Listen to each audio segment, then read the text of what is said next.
নমস্কার, ইসিসিএন খবরে আপনাদের স্বাগত। আপনাদের সাথে আমি অন্তরা। বিস্তারিত খবরে যাওয়ার আগে শুরুতেই হেডলাইন্স।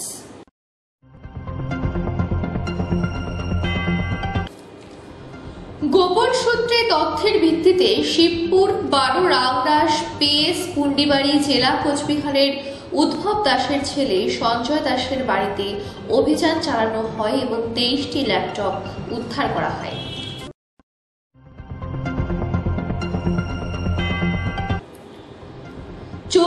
লোকসভা নির্বাচনের আগে পাবলিক সিটি স্ট্যান্ড কোচবিহারের বিজেপির রাজ্যসভার সাংসদ তথা স্বঘোষিত মহারাজ নগেন রায়ের কার্যত এমনটাই দেখে মনে হলো এই দিন কটাক্ষ তৃণমূল শিবিরের।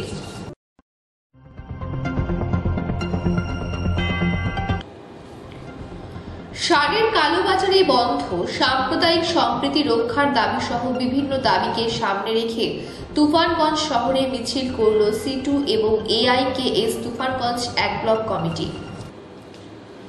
আসছে বিস্তারিত খবরে। গোপন সূত্রে তথ্যের ভিত্তিতে শিবপুর 12 রাংরাস পিএস পুন্ডিবাড়ি জেলা কোচবিহারের উদ্ভব দাসের ছেলে সঞ্জয় দাসের বাড়িতে অভিযান চালানো হয় এবং 23টি ল্যাপটপ উদ্ধার করা হয়। অভিযুক্ত সঞ্জয় দাসকে গ্রেফতার করা হয়েছে। কোচবিহার জেলা পুলিশ সুপার দ্যুতিমান ভট্টাচার্য জানান, এই দুই অভিযুক্ত পুলিশ হেফাজত চাওয়া হয়েছে।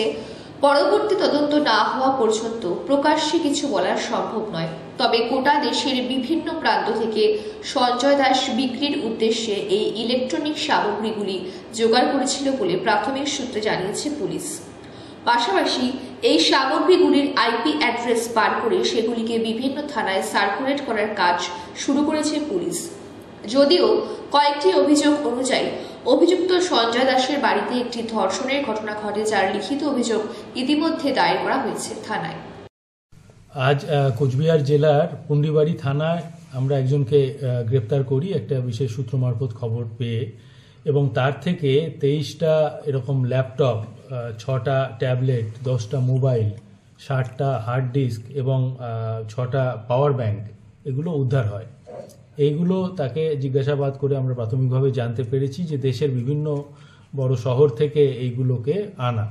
তো আমরা এগুলোর যে IMEI নম্বর বা ম্যাক নম্বর আছে সেগুলো সংগ্রহ করে এগুলো আমরা অল কনসার্ন আমরা মেসেজ পাঠাবো, যাতে দেশের কোনো জায়গায় যদি এগুলো খোয়া গিয়ে থাকে সেইগুলো তারা উদ্ধার পায়। মানে এই কি দীর্ঘদিন ধরে এই কাজে যুক্ত, মানে চুরি করে এনেছে জিনিসগুলো? এইগুলো আমরা এখনই তদন্তের সাথে বলবো না, কিন্তু পুরোটাই চোরাই মাল। আমরা তাকে আজকে কোর্টে তুলে তাকে আমরা পুলিশ রিমান্ডে নিচ্ছি, তার থেকে আরো আমরা তথ্য এগুলো জানবার জন্য। এরপরে সঞ্জয় দাস নামে ছেলেটিকে অ্যারেস্ট করা হয়েছে, তার কোনো হিস্ট্রি আছে? মানে আগে কি করতো বা কিছু মাছ সেরকম জানা গেছে? এগুলো আমরা ক্রমশ জানবো। আমরা এগুলো তদন্তের সাথে এখনই আর কিছু বলছি না, কিন্তু যাকে গ্রেপ্তার করা হয়েছে তার থেকে এই প্রচুর পরিমাণের ইলেকট্রনিক্স সামগ্রী পাওয়া গেছে, যেগুলো চোরাই বলেই আমাদের সন্দেহ। এগুলো বিক্রি করার জন্য নিয়ে আসা হয়েছিল? হ্যাঁ, বিক্রি করার জন্য সে বিভিন্ন জায়গায় চেষ্টা চালাচ্ছিল। স্যার অ্যাপ্রোক্স কতগুলো হবে স্যার? বলেছি যুক্ত আছে বলে আপনাদের মনে হচ্ছে? প্রাথমিক তদন্ত কি পাওয়া যাচ্ছে? না, তদন্তে এই অবধি আমাদের এখন রয়েছে। আমরা তাকে পুলিশ রিমান্ডে নিয়ে আরো বাকি জিনিসগুলো জানতে পারবো। এটা কি কোনো চক্র বা কিছু আছে এর মধ্যে? এগুলো সবই তদন্তে পরে প্রকাশিত হবে। আমরা মূলত এখন এইগুলোকে আমরা বিভিন্ন জায়গায় পুরো দেশে আমরা এটা সরবরাহ করবো এই তথ্যগুলো। স্যার আরেকটা বিষয় জানা গেছে, মানে যার বিরুদ্ধে অভিযোগ হয়েছে সঞ্জয় দাস, তার ফ্যামিলিকেও মানে রেপ হয়েছিল এরকম একটা অভিযোগ করেছিল পুন্ডিবাড়ি থানাতে। রাইট স্যার, সেরকম একটা রাইট স্যার সত্যি কথা। সেরকম একটা পরে আমার ওয়াইফের রেপ হয়েছে। তোমার বন্ধ মুখটা বাজ আপু না। আমার ওয়াইফের রেপ হয়েছে, কথা বলছে তার জন্য। আরে মুখটা বন্ধ করো না, ওকে কথা বলাচ্ছ কেন এর মধ্যে? কথা বলছে না, তোমার কথা শুনবে পরে। আমি তারপরে চুপ করেন। আরে বাবা বন্ধ করো, নিয়ে একটা জিনিসের সাথে আরেকটা জিনিস কেন জড়িয়ে যাচ্ছে? আরে তোমরা কি করছো? ঠিক আছে। ইসিসিএন খবর 3 ঘাটা। 24 লোকসভা নির্বাচনের আগে পাবলিক সিটি স্ট্যান্ড কোচবিহারের বিজেপির রাজ্যসভার সাংসদ তথা স্বঘোষিত মহারাজ নগেন রায় কার্যত এমনটাই দেখে মনে হলো এই দিন, কটাক্ষ তৃণমূল শিবিরে। রাম মন্দির যাওয়ার আগে কোচবিহারের সমস্ত মন্দিরগুলি পরিষ্কার পরিচ্ছন্ন করার দাবি নিয়ে এদিন তিনি পৌঁছে যান কোচবিহার মদনমোহনে। পাশাপাশি দিনহাটা, মাথাভাঙ্গা, বলরামপুর সহ একাধিক মন্দিরে পৌঁছান তিনি। বক্তব্য অনুযায়ী রাম মন্দিরে যাওয়ার আগে কোচবিহারের সমস্ত মন্দির পরিষ্কার পরিচ্ছন্ন করে তিনি রওনা দেবেন রাম মন্দিরের উদ্দেশ্যে। কর্মসূচিকে পাবলিসিটি স্ট্যান্ড ব্যাখ্যা করেছেন তৃণমূল শিবির। এত বছরে কখনো তাকে এই ধরনের কর্মসূচিতে দেখা যায়নি। হঠাৎ করে নগেনবাবু বা কোচবিহারের স্বঘোষিত অনন্ত মহারাজ এর এই কীর্তিকলাপ রীতিমতো হাস্যজনক বলে আখ্যায়িত করেছে তৃণমূল জেলার সাধারণ সম্পাদক তথা জেলা পরিষদের সহসভাপতি আব্দুল জলিল আহমেদ। না, আমরা এখন যেহেতু আমাদের পরম্পরা যেটা নীতি, কোনো শুভ কাজ হলে পরে আমাদের বাড়ির সমস্ত কিছু পরিষ্কার করতে হয়। সেই জন্য আমাদের পূর্বপুরুষের এই রাজ্য আমি সমস্ত এলাকায় সাফা করবো বলে ভাবছি, পরিষ্কার করবো, সমস্ত গন্দিকে সাফা করব। আর বিশেষ কথা হলো এখানে 2024 সনে এই আগন্ত যে সংসদ চালু হবে, 2024-এর লাস্ট এবং শুরু। ইসিসিএন খবর, দিনহাটা। সারের কালোবাজারে বন্ধ, সাম্প্রদায়িক সম্প্রীতি রক্ষার দাবি সহ বিভিন্ন দাবিকে সামনে রেখে তুফানগঞ্জ শহরে মিছিল করল সিটু এবং এআইকেএস তুফানগঞ্জ 1 ব্লক কমিটি। মিছিলটি তুফানগঞ্জ পুরসভার 4 নম্বর ওয়ার্ডের মোজাফফর আহমেদ ভবনের সামনে থেকে শুরু হয়ে বাস স্ট্যান্ড, রানীরহাট বাজার হয়ে ভবনের সামনে এসে শেষ হয়। মিছিলে উপস্থিত ছিলেন এআইকেএস এর কেন্দ্রীয় কমিটির সদস্য তমসের আলী, সিটুর জেলার সহ সম্পাদক অসীম সাহা সহ অন্যান্যরা।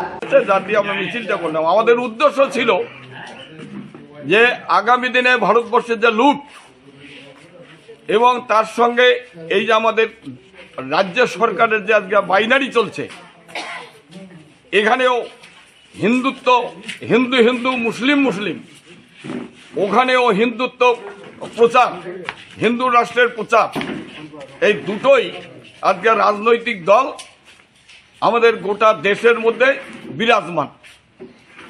এই দুইটা রাজনৈতিক দল বাদে আর যেন দেশে কোনো রাজনৈতিক দল নাই। তাই আজকে একটা উন্মাদনা তৈরি হয়েছে রাম মন্দির নিয়ে, আর কেউ উন্মাদনা তৈরি করছে মুসলমানরা বাঁচবে কি করে, থাকবে কি করিয়া, এনআরসি হবে ইত্যাদি হবে। এই যে শঙ্কা মানুষের মধ্যে দেখা দিচ্ছে, এই শঙ্কাটাকে কাটানোর জন্য আমাদের আজকে এই মিছিল। এবং যা আজকে ওদের যা দুর্নীতি, ওদের যা আজকে সদর পোষণ, ওদের যা চুরি চামারি, ওদের যা লুট, ওদের যা বেসরকারীকরণ, এই তাদের বিরুদ্ধে এবং বিশেষ করে সাম্প্রদায়িকতা করে মানুষের মধ্যে যে আজকে বিভাজন তৈরি করে আবার একটা রক্তাক্ত দেশ তৈরি করার চক্রান্ত চলছে, তার বিরুদ্ধে আজকের এই মিছিল। এই মিছিল আমরা ছাত্র, যুব, কৃষক, শ্রমিক, মহিলা, সমস্ত স্তরের মানুষ, আমরা যারা এখানে উপস্থিত সবাইকে অভিনন্দন জানিয়ে। ইসিসিএন খবর, দিনহাটা। মাধ্যমিক ও উচ্চ মাধ্যমিক পরীক্ষার সময় মধ্যশিক্ষা পর্ষদ ও উচ্চশিক্ষা পর্ষদ এগিয়ে নিয়ে আসায় তীব্র ক্ষোভ প্রকাশ করলেন রাজ্যের বিরোধী দলনেতা শুভেন্দু অধিকারী। পাশাপাশি সময় এগিয়ে নিয়ে আসার পেছনে পর্ষদের পরিবর্তে রাজ্যের মুখ্যমন্ত্রীকে দায়ী করলেন তিনি। শুক্রবার শুভেন্দু অধিকারী কলকাতা থেকে বিমানে বাগডোগরা বিমানবন্দরে পৌঁছান। সেখান থেকে দলীয় কর্মসূচিতে যোগ দিতে সড়ক পথে কোচবিহারের মেখলিগঞ্জের উদ্দেশ্যে রওনা দেন। তার আগে বিমানবন্দরে সাংবাদিকদের মুখোমুখি হয়ে পর্ষদের মাধ্যমিক ও উচ্চ মাধ্যমিক পরীক্ষার সময় এগিয়ে নিয়ে আসার সিদ্ধান্তের বিরুদ্ধে তীব্র ক্ষোভ প্রকাশ করেন। পাশাপাশি রাম মন্দিরের উদ্বোধনের দিন রাজ্যের মুখ্যমন্ত্রীর সংহতি মিছিল নিয়েও তীব্র কটাক্ষ করেন তিনি। এত ডিপ ফগ থাকে, পরিবহন পাবে না ছাত্রছাত্রীরা, পরিবহন পাবে না। উনি চান না পশ্চিমবাংলায় বেকার সংখ্যা বাড়ুক, তাই পরীক্ষা কেন্দ্রে যাতে অধিকাংশ ছাত্রছাত্রী পৌঁছাতে না পারে, সেই জন্য পরীক্ষার 10 দিন আগে অর্ধ উন্মাদ মমতা ব্যানার্জি, যার মাথার গোলমাল হয়ে গেছে, তিনি এইরকম একটা সিদ্ধান্ত মধ্যশিক্ষা পর্ষদকে দিয়ে এই রাজ্যের সরকারি শিক্ষা ব্যবস্থার উপর নির্ভর করা সাধারণ বাড়ির ছেলে মেয়ে এবং তার গার্ডিয়ানদের উপর চাপিয়ে সম্প্রীতি মিছিলটা কেন 22 তারিখে? 22 আর যে ডেকেছে তাকে বলুন। আমি তো কোর্টে গেছিলাম কাল। কোর্ট তো একাধিক বাঁধন দিয়ে ওনাকে মিছিল করার কথা বলেছে, একাধিক বাঁধন দিয়েছে। যে শর্তগুলো দিয়েছে শর্তগুলো মেনটেন করার দায়িত্ব পুলিশের এবং মুখ্যমন্ত্রীর। রাজ্যে যদি 22 তারিখে কোথাও একটা সম্প্রীতি হানি বা হিন্দুদের উপর রাম ভক্তদের উপর আক্রমণ ঘটে, একটাও যদি ঘটে, রামনবমীর ডালখোলা রিসড়া শ্রীরামপুরের মতো কোথাও যদি রাম ভক্তদের উপর আক্রমণ ঘটে, তার পূর্ণ দায়িত্ব মমতা ব্যানার্জির ঘাড়ে নিতে হবে। আপনি আশঙ্কা করছেন কি? আশঙ্কা করছি এই কারণে, কারণ মমতা ব্যানার্জি গত 5-6 বছরে একাধিকবার পশ্চিমবঙ্গে আগুন লাগিয়েছেন। প্রথম আগুন লাগিয়েছেন সিএএ কে এনআরসির নাম দিয়ে দাঙ্গা লাগিয়েছেন। শামসিতে রেল লাইন উপড়ে ফেলা হয়েছে, হাজারদুয়ারি পোড়ানো হয়েছে, সাঁতরাগাছিতে 37টা সরকারি বাসে আগুন দেওয়া হয়েছে। এরপরে নুপুর শর্মার ইস্যুতেও দাঙ্গা লাগিয়েছেন মমতা ব্যানার্জি। আপনি রামনবমীর আগের দিন কলকাতার রেড রোডে দাঁড়িয়ে হিন্দুদেরকে আক্রমণ করেছেন। বজরং দল, আরএসএস, ভিএইচপি এরা নাকি সব দাঙ্গাবাজ। উনার কথার জন্যই 3 জায়গায় দাঙ্গা হয়েছে। ডালখোলাতে হিন্দুরা রামনবমীর মিছিল বের করতে পারেনি, শ্রীরামপুরে রিসড়াতে আক্রান্ত হয়েছে, হাওড়া শিবপুরে আক্রমণ হয়েছে, যে কারণে আমি পিটিশন করেছিলাম জনস্বার্থের মামলা। এনআইএ তদন্ত হচ্ছে, সুপ্রিম কোর্ট পর্যন্ত ওনারা গেছিলেন, সুপ্রিম কোর্ট পর্যন্ত এনআইএ তদন্ত কন্টিনিউ করেছেন। অর্থাৎ কিছু ঘটলে উনার দায়িত্ব। আর হাইকোর্টকে আমি ধন্যবাদ দেব, আমার যে মিছিল উত্তর কলকাতায় 22 তারিখে হওয়ার কথা সকালবেলা, তার অনুমোদন আজকে মহামান্য আদালত দিয়েছেন। অর্থাৎ হিন্দু বিরোধীরা বিকালে নামার আগে হিন্দুরা সকালবেলা কলকাতায় নামবে, আমিও থাকবো। ইসিসিএম খবর দিনহাটা। শিলিগুড়ির আশিঘর মোড়ে স্কুল বাসে ধাক্কা সিমেন্ট বোঝাই ট্রাকের, ঘটনায় জখম হল কয়েকজন স্কুল পড়ুয়া।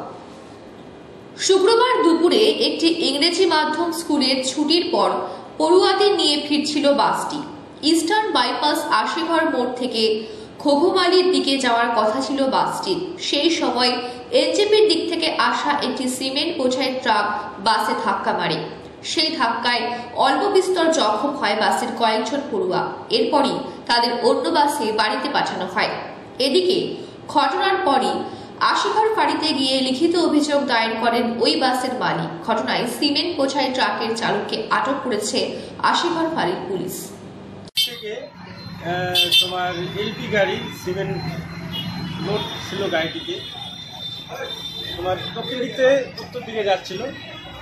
আর যখন ট্রাফিক ক্রস করতেছিল স্কুল বাসটি, তখন সেই এলপি গাড়িটি সিমেন্ট ভর্তি গাড়িটি তোমার সেই বাসের মধ্যে স্কুল বাসের মধ্যে ধাক্কা মেরে দেয় এবং শেষরায় গিয়ে এই যে লাইট পোলটা দেখছে, এই যে লাইট পোলটা ওখানে গিয়ে ঠেকে যায় বাসটি এবং এলপি গাড়িটি ওখানে দাঁড়িয়ে যায়। একদম দুটা একদম মানে লাগালাগি করে অনেকক্ষণ যাবত ওখানে ছিল। তারপরে তোমার ভ্যান এসে সব মানে সরাই ছিটাই দিয়ে মানে গাড়িটিকে সরিয়ে নিয়ে তারপরে ট্রাফিক জাম সরাই দেয় এবং গাড়িটি আগায় নিয়ে যায় এবং বাসটি সোজা পশ্চিম দিকে গিয়ে দাঁড়ালো।